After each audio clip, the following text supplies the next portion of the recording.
मान रहे हैं कि वक्फ बोर्ड की जितनी ज़मीनें हैं उसका दुरुपयोग किया जा रहा है, वो खाली पड़ी हैं, व्यर्थ पड़ी हैं? खाली के अलावा उन पे अतिक्रमण हो रहे हैं। अतिक्रमण हो रहे हैं। अतिक्रमण हो के 1 रुपया पैसा नहीं दे रहे। मेन मार्केटों में दुकानें इस अंदाज से ले रहे हैं कि उनके बोर्ड के लोगों को देके और जहाँ के 50-50 हज़ार का किराया दुकानें दे रखी है उन्होंने, वो वक्फ बोर्ड को 2-2 हज़ार 500-500 रुपये किराया दे रहा है। वक्फ बोर्ड के अंदर ऐसे लोग आते हैं दूसरी सरकारों के, बीजेपी के अलावा, वो चाहते हैं जैसी पड़ी हुई वैसी ही पड़ी रहो और उस पे कब्जे होते रहें। कब्जे हो एक पैसा भी उस पे नहीं आया। मोदी जी ने ये कदम उठाया कि इसको कब्जा वो करके अंदर में लेके इन पे ऐसे बनाया जाए, मदरसे बनाया जाए, मस्जिदें बनाया जाए, मंदिर बनाया जाए, जो चीज़ें ऐसी है, अस्पताल बनाया जाए, स्कूल बनाया जाए, तो कहाँ दिक्कत है। वर्षों से ऐसी पड़ी जहाँ पे कूड़े कचरे पड़े हुए, मैंने देखा उदयपुर, जोधपुर, जयपुर के अंदर बड़े बड़े मार्केट वक्फ बोर्ड के हैं, लेकिन उनको कोई संभालने वाला नहीं। लेकिन देखिए, मुस्लिम समाज के राष्ट्रीय संयोजक इस वक्त हमारे साथ मौजूद है, जो कि पूर्व में वक्फ बोर्ड के प्रेसिडेंट भी हुआ करते थे। सीधा मैं इनसे जुड़ेंगे और जानने की कोशिश करूंगे। लाल किले के ठीक सामने प्रोटेस्ट किया जा रहा है कि पीओके हमारा है और पीओके को वापस से भारत में शामिल हो जाना चाहिए। हाल ही में हमारे चैनल ने एक वीडियो भी चलाया, एक शो भी गया जिसके ऊपर जिसमें साफ तौर पर हमने देखा कि गिलगिट बाल्टिस्तान जो है वहां पर लोग इतने परेशान हो रहे हैं कि कहा जा रहा है कि भारत का कारगिल बॉर्डर खोल दीजिए, नहीं तो हम इंडिया में बॉर्डर तोड़ कर आ जाएंगे। और आज आप देखिए कि पीओके को भारत में शामिल करने के लिए यहाँ पर प्रोटेस्ट किया जा रहा है और तमाम मुस्लिम समाज के लोग आज बढ़ चढ़ कर आगे आ रहे हैं। क्या कहेंगे सर, पहले तो ये बताइए। देखिए, जब से मोदी जी ने यहाँ पे प्रधानमंत्री की कमान संभाली है, वो सारे मुद्दे जिसके लिए पूर्व सरकारों ने कभी सोचा भी नहीं होगा, चाहे 370 हो, चाहे ट्रिपल तलाक हो, सब उसके अंदर उसी तरीके से अब जो मुद्दा उठाई है पीओके के लेना, ये हमारा दुर्भाग्य रहा कि अब तक पीओके हिंदुस्तान के अंदर नहीं आया। और हमें उम्मीद है जो आज इंद्र जी भाई साहब ने एक कदम उठाया कि पीओके को हिंदुस्तान के अंदर मिलाया जाए। आप ये देखिए, वहाँ की जनता भी इस बात के लिए बड़ी आतुर है कि हमें वापस कश्मीर में मिला के हिंदुस्तान का हिस्सा बनाया जाए। और जो हिंदुस्तान से वो बदनसीब लोग गए थे मुसलमान, पाकिस्तान को चुनकर, आज वो वहाँ पर इस तरीके से है कि वहाँ पर मुहाजिर बन के रह रखे हैं, आज भी उनको नागरिकता नहीं है। इस बात को महसूस कर रहे हैं कि बहुत बड़ी गलती करी। तो पीओके वहाँ पे जो रहने वाले लोग हैं इस बात को महसूस करते हैं कि हिंदुस्तान से अच्छी जगह मुसलमान के लिए कहीं भी नहीं है पूरी दुनिया के अंदर। जैसे कि मोदी जी ने ये जो प्रोग्राम किए 370 वाला लेने वाला, ट्रिपल तलाक में देखिए करोड़ों बहनों को राहत मिली है। डरती थी वो सुबह शाम के, हमारा हस्बैंड सुबह उठ के तलाक नहीं देते, रात को तलाक नहीं देते, वो सारी बातें खत्म होकर आज एक बहुत बड़ा मैसेज उन बहनों के साथ है। और वो सारी बहनें महसूस करती है कि ट्रिपल तलाक वाला कानून लगा के उनको राहत दे दी, उनको खुशी महसूस कराई है। अभी पीओके वाला भी जो है बहुत जल्दी मैं समझता हूँ कि हिंदुस्तान के अंदर मिलकर, और इससे आगे भी जो सीओ के चाइना ऑक्युपाइड जो कश्मीर है उस पर भी जल्दी मोदी जी इसको करेंगे। और 2024 के अंदर मोदी जी वापस आ रहे हैं, फिर देखना कि आप जो बचे हुए काम है, बहुत ज़्यादा काम तो उन्होंने 2 में कर दिए, लेकिन 24 के अंदर वापस आकर जो विदेशों के अंदर जो चाइना का सीओ के है, पीओके है, इन सबको लेने का काम इंशाल्लाह मोदी जी करेंगे। पूरे हिंदुस्तान की मुसलमान जो राष्ट्रवादी है, जो इंटेलेक्चुअल है, जो समझते हैं देश को तरक्की करना चाहिए, वो मोदी जी के साथ है, मोदी जी के साथ रहेंगे और इंशाल्लाह 2024 में वापस रिटर्न करेंगे। एक आपसे सवाल मैं पूछना चाहूंगी।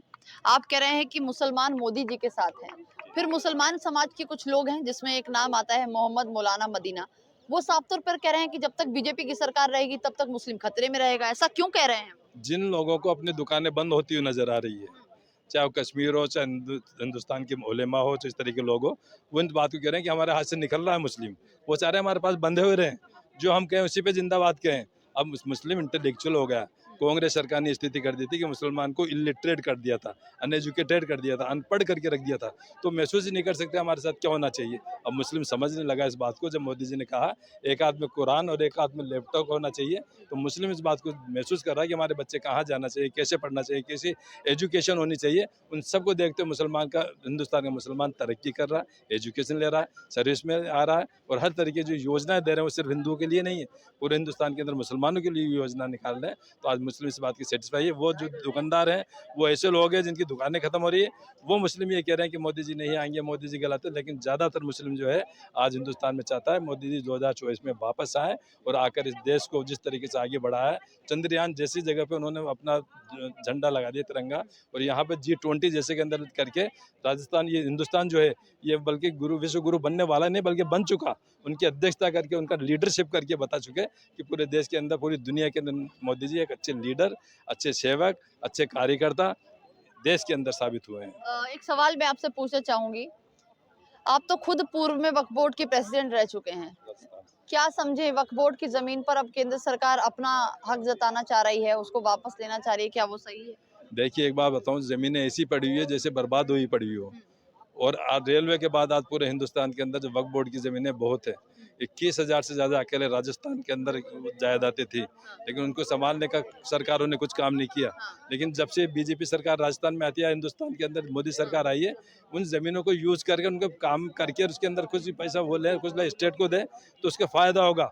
और गवर्नमेंट के साथ साथ मुस्लिमों को फायदा होगा, गवर्नमेंट को फायदा होगा।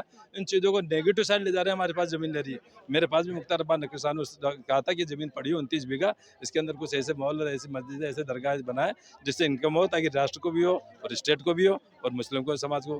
तो ये सारी बातें मैं समझता हूँ, बेहतर की बातें कहते हैं लोग बाग। हिंदुस्तान के अंदर ये वक्फ वाली चीज़ें भी जो है मुस्लिम हक के अंदर ही मोदी जी इस काम को कर रहे हैं। अच्छा सर, वक्फ बोर्ड की जमीन की बात की जाए तो जिस तरीके से हम देख रहे हैं साफ तौर पर कि अभी करीब 100 से भी ज्यादा जमीन है जिस पर केंद्र सरकार अपना हक जताने की बात कर रही है, लेकिन वहीं मैं बात करूं अभी भी बहुत सारी जमीनें हैं जो वक्फ बोर्ड की है, लेकिन वक्फ बोर्ड लगातार नाराजगी जताता नजर आ रहा है कि इन जमीनों पर सिर्फ हमारा अधिकार है। कांग्रेस के राज में उनको जरूर दे दी गई थी, लेकिन आज जब बीजेपी अपने हक में और अपने राज में उसको वापस से लोगों के काम के लिए उसको लगाना चाहती है, तो क्या दिक्कत है? देखो, जो वक्फ बोर्ड के अंदर ऐसे लोग आते हैं दूसरी सरकारों के, बीजेपी के अलावा, वो चाहते हैं जैसी पड़ी हुई वैसी पड़ी रहो हाँ, और उस पर कब्जे होते रहें। कब्जे होते एक हैं। पैसा भी उस पर नहीं आए। मोदी जी ने ये कदम उठाया कि इसको कब्जा वो करके अंदर में लेके इन पे ऐसे बनाया जाए, मदरसे बनाया जाए, मस्जिदें बनाया जाए, मंदिर बनाया जाए, जो चीज़ें ऐसी है, अस्पताल बनाया जाए, स्कूल बनाया जाए, तो कहाँ दिक्कत है। बरसों से ऐसी पड़ी जहाँ पे कूड़े कचरे पड़े हुए, मैंने देखा उदयपुर, जोधपुर, जयपुर के अंदर बड़े बड़े मार्केट वक्फ बोर्ड के हैं, लेकिन उसको कोई संभालने वाला नहीं। लेकिन ये हमारा सौभाग्य है कि बीजेपी आने के बाद वो इस बात को लाती है कि आप इसका वो करिए, इसको आप काम कीजिए, अस्पताल बनाइए, ऐसी चीज़ें बनाइए जो पूरे समाज के काम में आए। लेकिन यही आते सरकार, कांग्रेस सरकार वापस उस चीज़ को नेगेटिव साइड ले जाती है। ये हमारी सोच है, अच्छा काम होना चाहिए। कहीं ना कहीं आप मान रहे हैं कि वक्फ बोर्ड की जितनी जमीनें हैं उसका दुरुपयोग किया जा रहा है, वो खाली पड़ी हैं, व्यर्थ पड़ी हैं, खाली के अलावा उन पे अतिक्रमण हो रहे हैं। अतिक्रमण हो रहे हैं। अतिक्रमणों के 1 रुपया पैसा नहीं दे रहे।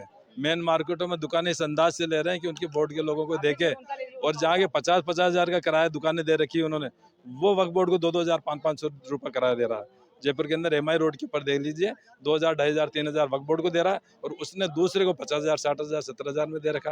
ये क्या वजह है? कि यही वजह है कि वहाँ के बोर्ड के जो आते हैं लोग बाग वो जिम्मेदार नहीं होते, और इस बात को सोचते हैं जैसा चल रहा है सुविधा कर सिस्टम में आके और उसको चलने दिया जाए। मैंने इस बात को उठाया, कई जगह मैंने कराया, उसको बढ़ाया, कई जगह मैंने उनको मदरसे बनाया, कई जगह जो हॉस्पिटल बनवाया, कई जगह स्कूल बनवाया, तो वो लोगों को अखर जाती है। तो मैं चाहता हूँ कि वक्फ बोर्ड की जायदादें बननी चाहिए, बेकार नहीं होना चाहिए, यूजलेस नहीं पड़ी रहना चाहिए, उस पर कुछ बने तो साज सज्जा होनी चाहिए उसकी। ठीक है, धन्यवाद। Thank you.